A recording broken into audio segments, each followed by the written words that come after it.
Splash Mountain is a beloved Disney attraction that can be found at 3 different parks: Disneyland in California, Walt Disney World's Magic Kingdom in Florida, as well as Tokyo Disneyland in Japan. Though these attractions share the same name and may look identical, they actually have various differences.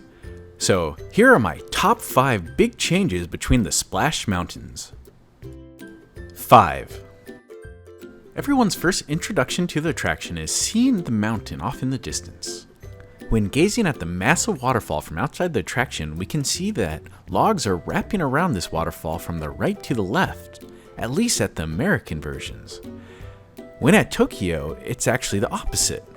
This is because the initial mountain is actually mirrored. Before finding yourself in the main show building, what once was left is now right, and vice versa. 4. Ride vehicles don't get much more simpler than the ones on Splash Mountain. At Disneyland, there is a single row where everybody sits in a line, and there's no restraints. At Tokyo and Disney World, you'll get the chance to sit side by side, and you get those sweet lap restraints. But there are further deviations beyond that. At Disney World, it's a single bar shared between both seats, while at Tokyo, each seat has an individual bar.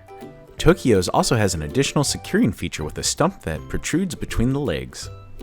3. The queue at Disneyland and Disney World have indoor and outdoor elements between them. However, at Tokyo, the entire queue takes place indoors, and it's rather dark.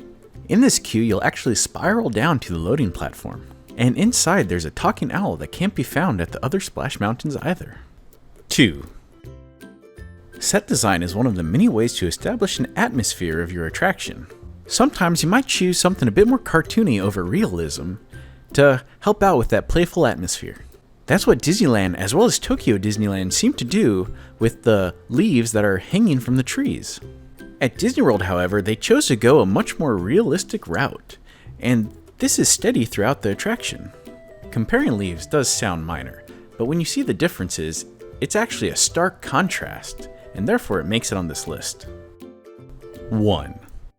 When it comes to setting up the mood for that climactic drop of Splash Mountain, Disney World as well as Tokyo Disneyland fall quite short. Disneyland, on the other hand, sets it up perfectly, and I'm really going to miss it when it's gone. Only in Disneyland do you have this scene where there's the foreboding music and the mother singing of the harrowing journey of Brer Rabbit as he finds his way to the laughing place. For the fox will get you too. Absolutely chilling. Well, since we're pretty much already there, I'm going to go ahead and give you guys a bonus difference. All 3 Splash Mountains have the vultures that are smacking their beaks in anticipation of you going over the waterfall. However, the ones at Disney World seem to be more into fine dining as they're wearing their silk hats and even cufflinks. It would definitely be an honor to be invited to their dinner. If you enjoyed this quick video on the differences of Splash Mountain, please like it and consider subscribing because I got a bunch of other great content showing the differences of many Disney attractions. If this video has you interested in knowing more changes in the Splash Mountain attractions, you're in luck. Just check out this video I made right here. Don't forget to let me know which is your favorite Splash Mountain in the comments. If all goes well, the second Pirates of the Caribbean video should be out next week. Thank you, and until next time.